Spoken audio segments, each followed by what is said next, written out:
All right, thank you so much for keeping it Citizen Television. And in case you're just joining us, you are right on time for the second segment of this particular show that we had lined up for you. On Wednesdays, it's usually a time for us to focus on matters health. And this morning, we will be talking about the emergency medical services in our country. What are they? And of course, even the status of access to this critical element of our health system. By the way, did you know that actually about 50% of deaths could be averted if we invested in access to emergency medical services? You see the disabilities that you see around, the severe injuries, a lot of those could actually be addressed through effective access to emergency medical services. And that is why we want to talk about this right that every Kenyan actually, has, and it is protected in the Constitution, but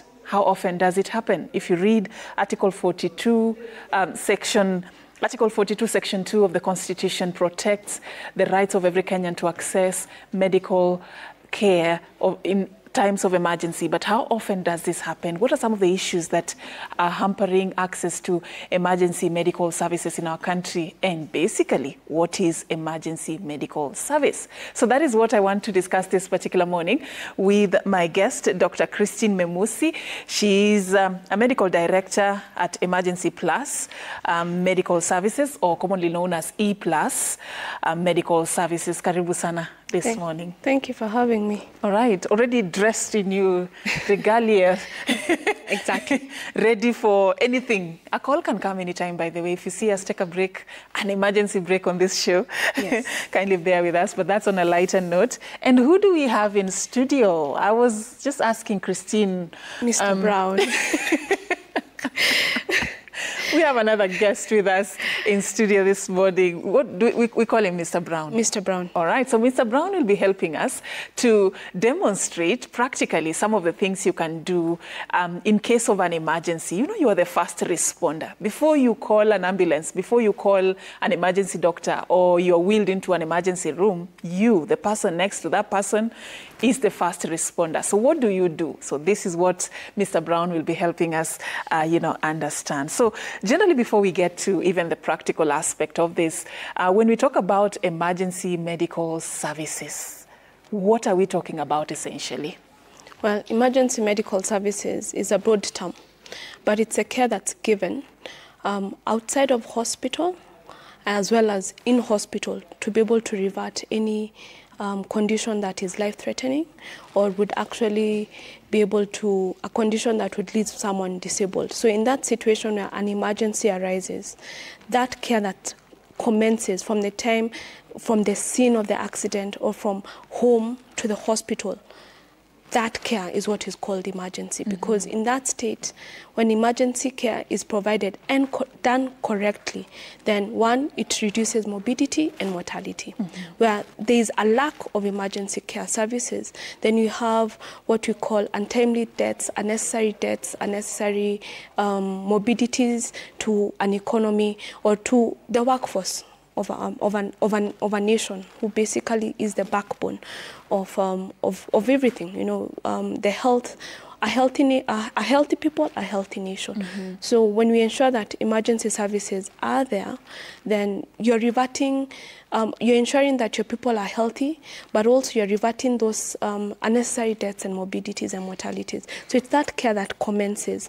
So when we talk about the care commencing, we usually say it commences outside of hospital, because many a times those emergencies and what have been noted to be emergencies are those that arise at home, are those that when you're going on the road, outside of hospital. So that care that commences at that place to the hospital that can be able to continue with those services is what we call emergency medical services. All right. So the pre-hospital care. The pre-hospital care. That's very key. And that happens at times you don't have like a qualified professional doctor Exactly. or around. So you can imagine how critical that is for each and every person to understand. Because Exactly. you just could be the person who is available. So having knowledge about the basics on what to do during these very crucial minutes Yes. is very key. It's I want very us to talk about the common contributors to medical emergencies. Just look at the whole spectrum. What are some of the most common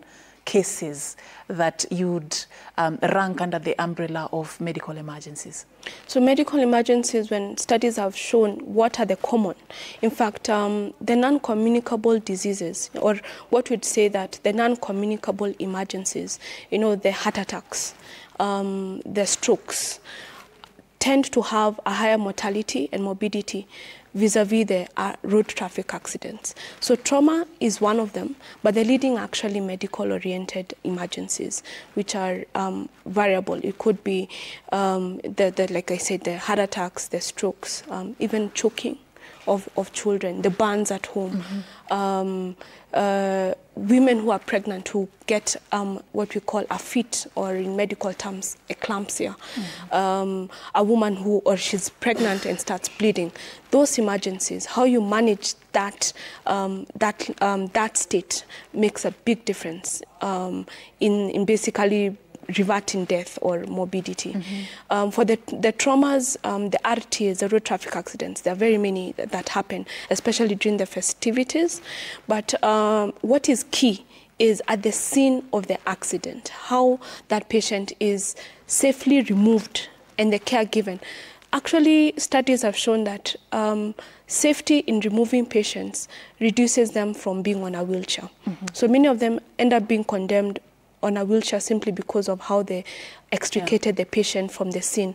They could have had a spinal injury, but the unsafe removal. And I think we have seen scenes where in an accident, on a road traffic accident, how, if they call the vehicles, for the police and the people around, they just pull that just carry that person anyhow. And that actually has more risk to the spinal cord or injuries. So it ends up condemning that patient to a wheelchair. Had they been removed safely, and that's where now the pre-hospital care comes in. Had they been removed safely, then the likelihood of them being condemned to a wheelchair would have actually been reduced. So there's a need. I mean, it's not just preventing death, yes, but also sort of like some disabilities that we see today, actually as a result of not the accident, but how this person was handled while they were on their way to the hospital. Exactly. All right. So it's good that you've talked about the types of emergencies and cut across even what is happening in the home setting. Do you find it quite a concern that in Kenya, when you talk about an emergency, people think about the very tragic road accidents and a fire incident somewhere, and we don't bring it down to the choking incident? That's true. We always assume that emergencies are the ones that involve, like you've said, a massive road accident that's involving more than 5 vehicles, trucks and etc.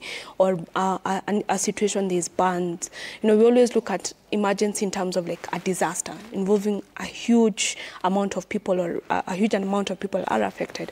But truth of the matter is emergencies can arise at home, and those emergencies that we neglect are more important because those have a higher number, because it's not every day you'll have a fire incident, but every other day you'll find someone has choked, someone has had a cardiac arrest, someone has fainted. So it is important, it is essential.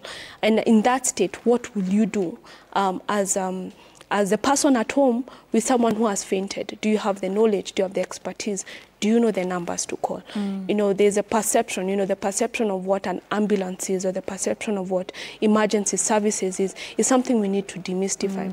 I do believe in that emergency state, you're better off calling your boda, your cab guy, but to rush you to hospital.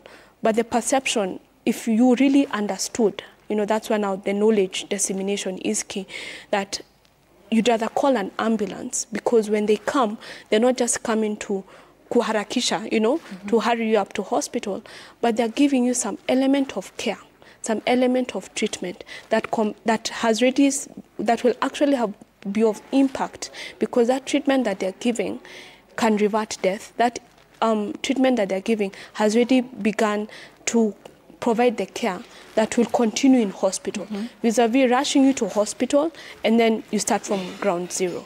So that's why pre-hospital care is very, very essential. It's very in Kenya, very if you talk about an alibebwa kwa ambulance, yes, it is too bad. You know, people feel like ambulance can only be used when the situation is so bad, dire, so severe. Yeah. Yes. But you're saying that it could just save a life. It doesn't matter what the circumstances are. Doesn't matter the circumstances. What is the difference in terms of response, for instance, to an emergency that is happening within the home setting and an emergency that is happening, for instance, on the road? You deal with different emergencies, but how is the feel, the experience, and even the practical aspect of responding to these two types of, emergencies? At the bottom line, an emergency is an emergency, whether at home or on the road. The aim is always at the back of the mind is to save life. And that's actually one of our mottos as A+. It's saving life and the care that we give on transit. And so what is key, and I would say what is key is that when you call, for example, for an ambulance from our end, you call E+ for an ambulance, we give you pre-arrival instructions. We're able to ascertain, calm the caller down. We're able to be able, apart from calming them down and ascertaining what the issue is, we can be able to give knowledge to the person who is calling to give first aid. And that first aid also helps. So you see, whether it's a road traffic or at home, an emergency to us is an emergency. But truth be told, when we look at analysis and we say, what kind of cases are we dealing with? Are we dealing with a lot of trauma, or are we dealing with a lot of home emergencies? Truth be told, those home emergencies are higher than the trauma cases. Okay. Yes, they are. So there's a need for people to understand from a home setup that what to do if you find, your child is choking, what to do if your child is nose bleeding, what to do if they fall and they're bleeding, what to do if someone in the house gets a cardiac arrest or has a stroke. Can you tell symptoms of a stroke? It is essential. It is very important. You said the home setting emergencies are very common. Like on a regular day, generally, how many calls do you receive or cases do you receive? So on a regular basis, we receive about 60 to 120 calls per day. Per day. Our calls vary from hospital calls as well as home environment, but I would say that it's a half-half. It's a half-half where out of those 100 calls, 50 could be from home, and the other 50 could be from hospital to hospital or the accidents. So it varies. It's not a constant, but when we look at, when we analyze now how many calls you have done and try and understand the emergencies you're handling, you'll realize we deal with a lot of medical emergencies. And when you go back to even the bill that was written and why the need for ensuring that it's an essential service that is not denied to any Kenyan, it's because those medical emergencies are preventable and can save life. But where they are not, taken heed of, or where we do not do that action of saving that life, then you end up losing very many people. And unwanted deaths and unwanted morbidities. So that aim has, that understanding has been essential to the government and to all of us to really see that medical emergencies or emergency medical services are essential to all Kenyans. All right, that's actually the dream, but we'll talk about what is hindering that dream from coming to reality in some of your proposals on what needs to be done. But let's get practical a bit. Assuming we are having this conversation and then unfortunately Mr. Brown is having, say, a heart attack. Yeah? So what do we do? So show us, what do we do now? So if this is Mr. Brown and he's having a heart attack, obviously in a state of a heart attack, it's either you collapse, you're in pain and you fall down. So in that situation, if it's first aid or what we'd say is medical emergency is CPR. So in a situation where, if I could demonstrate, this is a Mr. Brown. In any situation for learning how to do emergency services or what we'd call first aid care, the first thing is to always ensure that your scene is safe. Whether, so if the scene is safe for you and Mr. Brown, remember he has a heart attack, you want to start your chest compressions. But now, where do you just put your hand anywhere? Yeah. So they're usually landmarks. So what we usually say is a mid-axilla, which is your armpit. So it's like you draw a line from your mid-axillary line. How do you first of all know that it's a heart attack? Well, how you first know, if you know you're in the scene, you're together, then he collapsed. Yeah. So in this situation, you always have to follow what we call airway, breathing, circulation, ABCs. But in a situation you're dealing with cardiac issues, you always start with a C, which is circulation. So you always want to feel the pulse. So the pulse, you always want to go for the pulse that is nearest to you. You do not go to the pulse that is far, because you remember you're feeling for the carotid pulses. So you want to feel for the carotid pulse here, and you want to be able to feel it for 5 seconds. So you're feeling and you're saying 1, 2, 3. So you can either say Kenyatta 1, Kenyatta 2, Kenyatta 3, as you're assessing for breathing of the chest rise, or what we call the chest is rising. So if you feel no pulse after 5 seconds. This way? Right. The best way so that... So the pulse that's nearest to me is on this side. So I'm feeling for the pulse as I'm checking for chest rise. So I'm saying Kenyatta 1, Kenyatta 2, Kenyatta 3, Kenyatta 4, Kenyatta 5. I'm not feeling for any pulse. So what it means is that I need to do CPR, because in a situation of a cardiac arrest, that CPR saves life. That ensuring that you're able to reactivate the blood flow back to the heart. That return of spontaneous circulation is essential, because that circulation is what ensures that the brain, remember, if the brain lacks oxygen for more than 10 minutes, you're brain dead. So when it comes to where would you do your CPR, how would you do your CPR?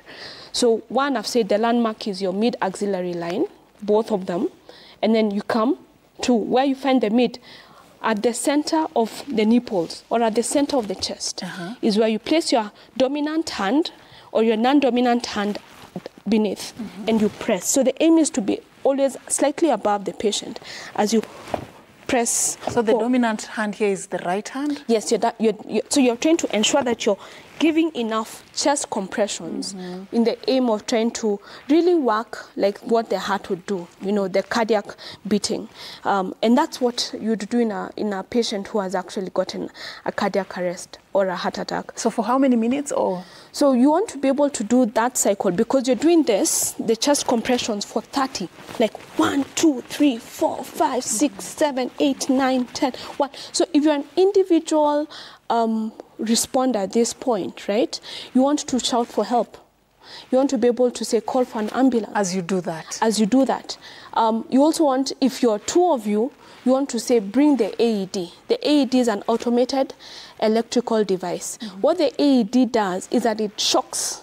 It gives basically, it shocks the heart by basically giving a shock, or the joules, that electrical shock, where they, for a rhythm that is shockable.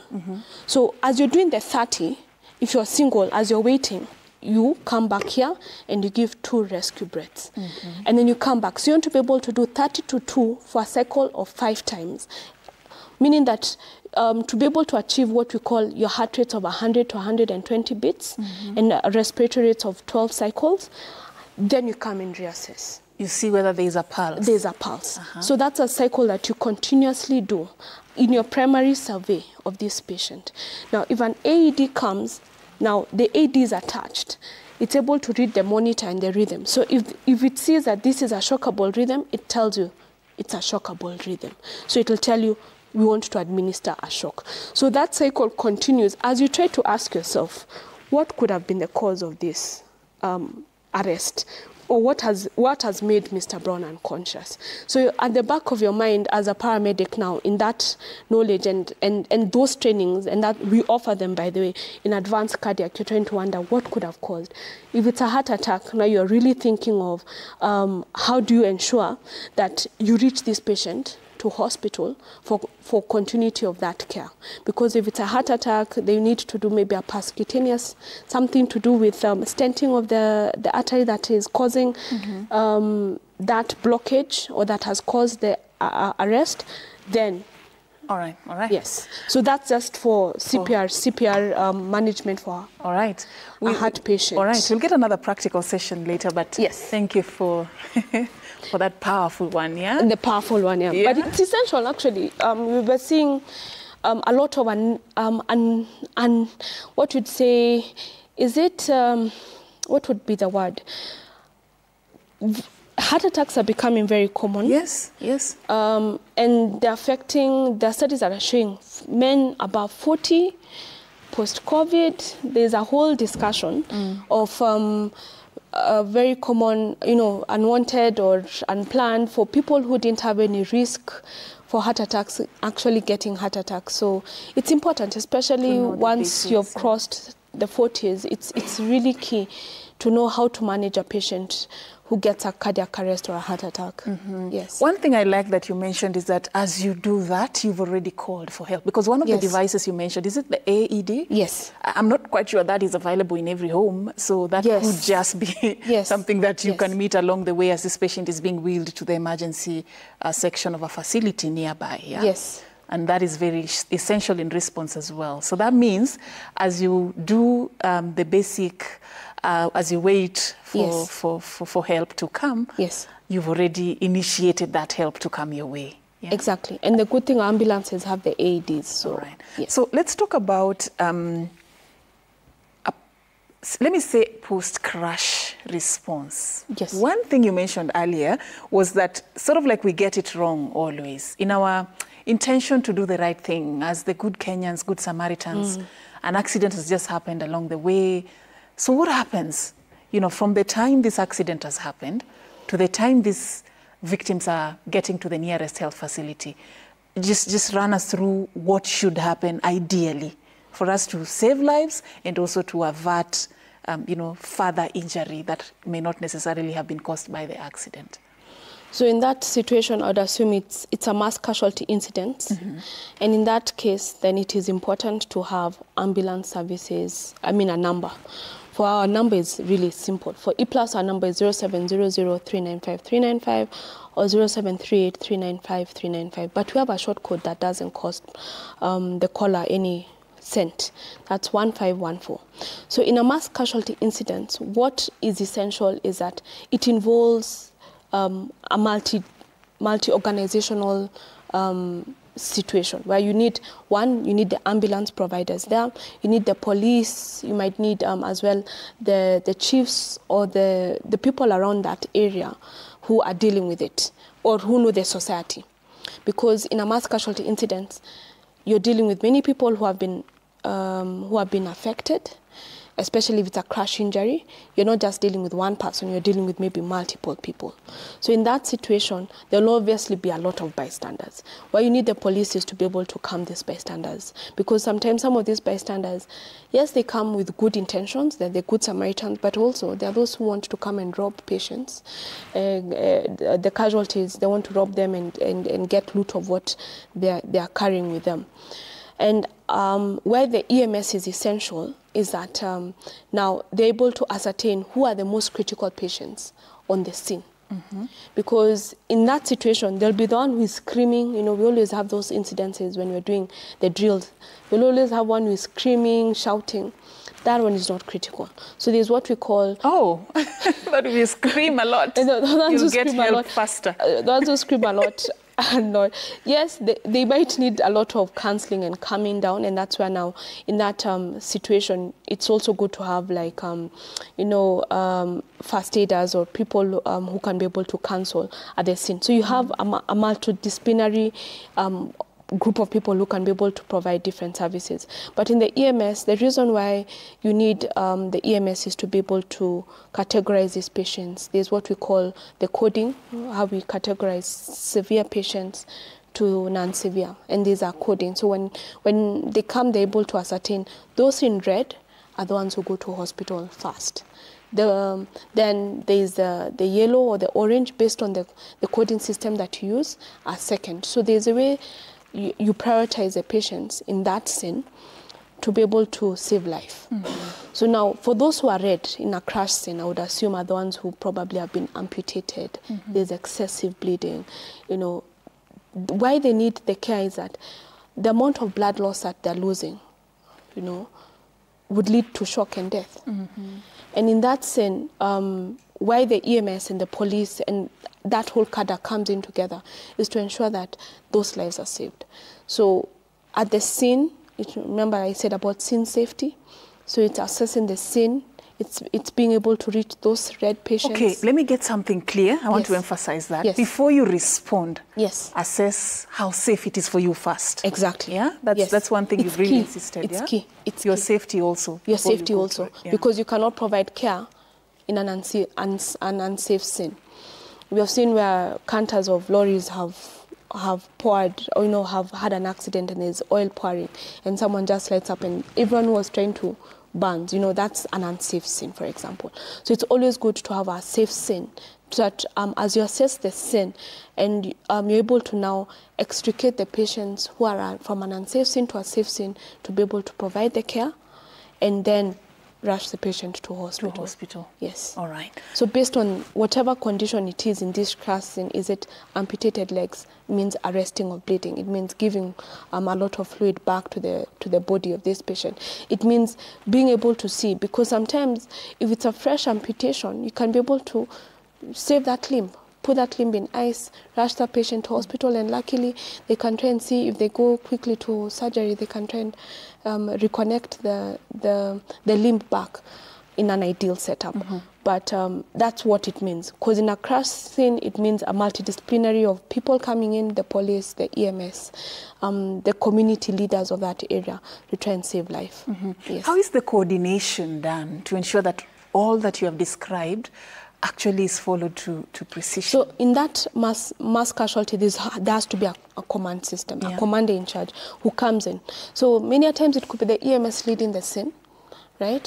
Where now we have that command, where now that command becomes the one that now manages the whole scene. So it has to be a coordinated scene where everyone is working with one goal at hand. Yes. All right. For all that to happen, we need sort of like an effective emergency medical system, yeah? Yes. If you just look at the whole spectrum of what that looks like, what does that entail? For us to have the ideal situation whereby now we would say we have an effective emergency medical system that serves the needs of our populace, what would that be from your perspective?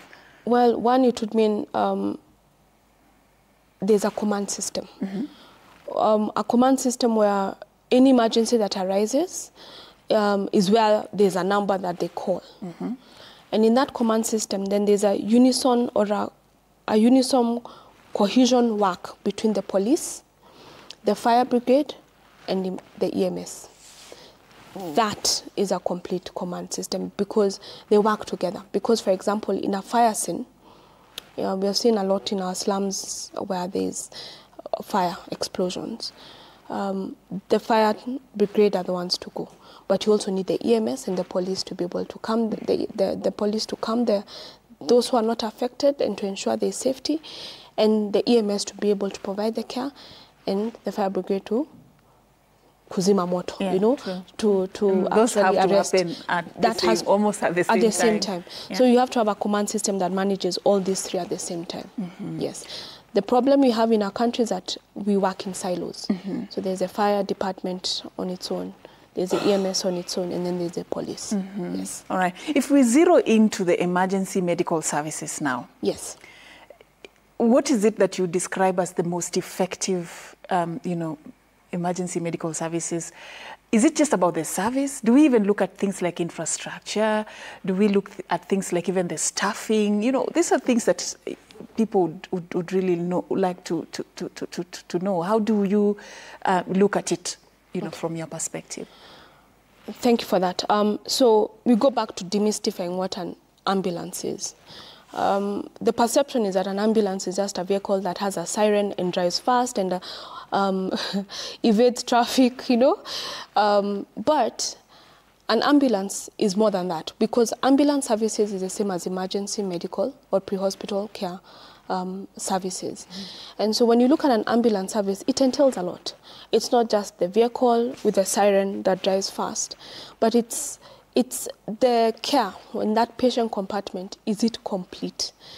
Does it have equipment, consumables that can save life? Are there the person who is sitting at the patient compartment, that paramedic, do they have the skills and expertise to save that life? Or is it just driven by a person and you're put inside there and rushed, you know? And that's now comes the idea of an ambulance, ukiingia ambulance, you know, ni vehicle ya kifo, you know, there are those perceptions that people have. Yeah. But really, if they understood what an ambulance entails, it entails a lot. So what does it entail? It's a huge Take us inside. Yeah. Take you inside. I wish we could have come with the ambulance and see. But inside an ambulance... The critical elements. So the critical elements, one, the driver is not just a driver of this ambulance. It's an operator. Why? One, they have defensive driving. Two, they have emergency vehicle operator course, which is a course that ensures that when this ambulance driver is on the road, it's all about how are they driving safely to ensure that the patient reaches the hospital in a good state. They also have first aid training, so they're not just any ordinary person. That expertise, that knowledge, that provision, that requires money. To be able to take someone from just your simple driver to someone who is an ambulance operator. Because then they're able to navigate the roads well, but they also understand the sirens and when to put the siren on and, you know, that regulation of the roads. Now, when you come to the patient compartment, we dream inside, we go inside with you. The patient compartment should have a stretcher or a stretcher bed where the patient is. They should be able to have oxygen because, you see, many of these conditions require oxygenation. You should be able to have that AED. You should be able to have a monitor. You should be able to have IV lines, and not just any IV lines, but IV lines based on sizes because you're dealing with people of different ages, right? And all this, as well as medication, because the medication is key. The medication that you'll give a patient, emergency care, like someone who has arrested, Mr. Brown when he arrested, we should have given something like adrenaline. You know, we were showing the CPR, but as you're doing CPR, you want to give adrenaline. So you really need to be able to have that kind of medication in your ambulance. Without those medications, there's really nothing you're doing. You're just being a transport vehicle. And that's what now differentiates an ambulance from a transport vehicle. A transport vehicle will just be a stretcher with where you're placed inside and rushed very quickly to hospital. But an ambulance, and what we're calling about ambulance services or emergency services, is that it has drugs, it has equipment that can commence treatment for a patient to ensure that that medication, like if you're to enter an ambulance and you have a headache, I give you paracetamol. I've already begun to elevate your issues. If it was a transport vehicle, I'll just put you in so it's and sort of like rush you a to small hospital. Hospital as you're on your way. It's a small hospital on your way. Everything. So that's what we do. That's what E-Plus does. We are small hospitals. In fact, our advanced life support ambulances are our moving ICUs, because what we put in that advanced life support ambulance, you'd get in any ICU bed in our lovely country, Kenya. So it's a mini hospital in the form of a vehicle on your way to hospital. So they should be able to give you any form of care, whether it's medical or trauma. They should be able to commence that care. But if you look at the realities on the ground, how many such, vehicles do we have, in our country vis-a-vis what is recommended and what can address the health needs of the population? Yes, there's a big gap. That gap E-Plus has been trying to fill. And we continuously endear to our communities and societies to be able to ensure that we're saving life. But we haven't reached there yet. WHO talks about one ambulance to 70,000 or 100,000 people. We are not there yet. Our ambulances is maybe one ambulance to over 500 or even 500,000 Kenyans. So we are not there where we say there's adequate ambulance services per our population size. Number two, what majority of what people presume are ambulances, and you'd find they're free, are more of transport vehicles. There are more of transport vehicles than ambulance. And so the moment that we begin to understand what ambulance services is, then we'll be able to save a lot of lives. And the transport vehicles really need to, be removed and people get what is really essential to save their life. What is recommended? I was just comparing the numbers that you have given us. One ambulance per population of 500,000 people. That's like our reality. And you're saying you receive like more than 60 emergency calls in a day. Yes. Should we be concerned?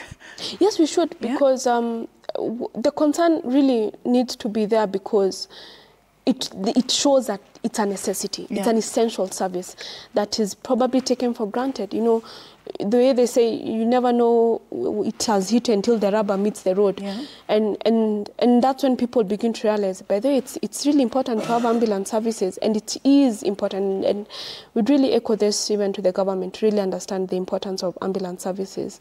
It's an essential service, and it can save life. All right. Talk to us about other challenges that, you know, hinder access to this constitutionally protected right for Kenyans. What is it, other than the shortage of ambulances in the country? What other thing, you know, makes your work, your everyday work, difficult? Impossible. Yeah. The element of impassable roads, where you cannot access clients or patients or casualties where there are no roads. So inaccessibility of roads. We have seen in such situations where people have even turned donkeys to ambulances, or even boats, you know, in places where there's a lot of water. A boat can also be an ambulance, because at the end of the day, it's the care that's given. So inaccessibility of roads, that's a challenge. The other challenge is basically lack of knowledge, you know, of the need of this service by a population, where the assumption of this vis-a-vis my boda guy, my taxi guy, the vehicle. You see, that also is a hindrance, because if they understood, then they would call. And then, you know, the care would commence from the time the ambulances gets to you. You've mentioned lack of information quite a number of times as a key hindrance. What are you doing in terms of engagement with the communities to, you know, make sure that this significance of, you know, emergency medical services really sinks, and they get to understand why they should be part and parcel of this whole journey? Well, we partner with counties, and we educate the masses about the importance, as well as using the social media platforms to really speak out loud of what we do. Yes. All right. I want us to talk about, you know, the issue of cost. Yes. The reason why people don't call an ambulance. There's also the cost element. It's expensive. It's for the rich. I mean, there are people who've never even thought about whether one day they could actually utilize that service. So, is it too costly? Another perception. Why? That's another perception. Is it a perception, really? Yes. There's also the perception. You know, there's a perception of one. It's a vehicle of death. You know, ukiingia hapo, you know, ni mwisho. Maututi. Number two is a perception of cost. But when you really look at what it entails and what is used on transit, you know, the care that's given on transit, if it's the same care that I will be given as I start my management in casualty, then really the cost element would not be there. It's quite affordable compared to what many people presume or assume. Yes. All right. When I was preparing for this show, one of the things that I came across was, you know, the low uptake of health insurance cover as also one of the biggest challenges as to why probably access to such services would become an issue to Kenyans, probably in terms of addressing cost. What are some of the things you think should be done to really help this cost become manageable? Yeah. So you've said low uptake of insurances. We're not an insurance, but you can be a member of E+. For as a person. So there are ways you can do it. Either 250 shillings per month or 3,000 per year gives you unlimited, no, don't use the word unlimited again, unlimited ambulance evacuations. So you can be a member of E+. And once you join our membership, whether it's the 3,000, a minimum of 3,000, but for a family of 6, membership of 6,000, so it means 1,000 per family member, you get unlimited access to ambulance services. So whenever you have an emergency, you call and we come. And so that cost, really when you look at it, if you look at that 3,000 vis-a-vis when you call for that emergency and you're charged 7,000. When you look at which is cheaper, being a member of actually joining the membership or subscribing for membership with us makes sense at the end of it all, because you see, emergencies don't have a timeline. Emergencies happen at no warning. There's no warning. They can happen at any time, any moment. So it's important for that knowledge, for people to know that by just joining E+ and being a member, either as an individual, as family. And we've even gone further to even package where you can get membership for your mom and dad, especially if they're, mom and dad, are elderly parents, and you want to be able to give them the comfort that I am hustling for you, just paying 2,500 per parent, gives them unlimited medical services. All right. I want us to talk about on the national level and even at the county level. Yes. What can be done? We've had policies in the country before. I'm citing examples such as policies like the Kenya Emergency Medical Care Policy of 2020 to 2030. Yes. The Kenya Emergency Medical Care Strategy of 2020 to 2025. These are policies that were supposed to address issues such as governance, financing, the issue, of course, that we are talking about, issues of professional development, just to be able to ensure that we have the staffing that is required. But there's still complaint about the lack of full implementation of some of these policies and, yes, and strategies. Are you concerned about that? And probably what would be your comments in terms of what can be done, even in terms of collaborations, to address some of the key challenges that hinder Kenyans from accessing emergency medical services? What can be done? I hope that with the implementation of the Social Health Authority that's coming into place from 1st of July, that especially the element of emergency will be basically implemented and will be something that will be accessible, because that element of that of what they are looking at in terms of the SHIF, as well as the element of emergency chronic illness fund, that fund will cater for every emergency that arises to any Kenyan, to prevent them from actually, death, because the aim is to reduce death and morbidity. So it means that no Kenyan should be denied emergency services, whether it's pre-hospital or hospital. Yeah. Basically, those 24, 48 hours of that emergency, they should be able to provide that care to save that life. All right. So our hope is that the new authority that's coming on board is able to tackle these issues and is able to provide those services for all Kenyans. All right. We have very few minutes left. We've talked a lot, and I wouldn't let you go before you show us quite some basics on probably. Now, I'm keen on choking. Oh, choking. Yeah? Okay. Let's get practical again a bit as we wind down this show. Let's get practical on Mr. Brown. So Mr. Brown has been quiet for so long, yeah? I hope he's okay now. He's okay now. So for choking, I think that the three standard thing that we say is cough it out, slap it out, or squeeze it out. So if someone is choking, the aim is if they can cough it out, that is what you want to cough the obstruction out.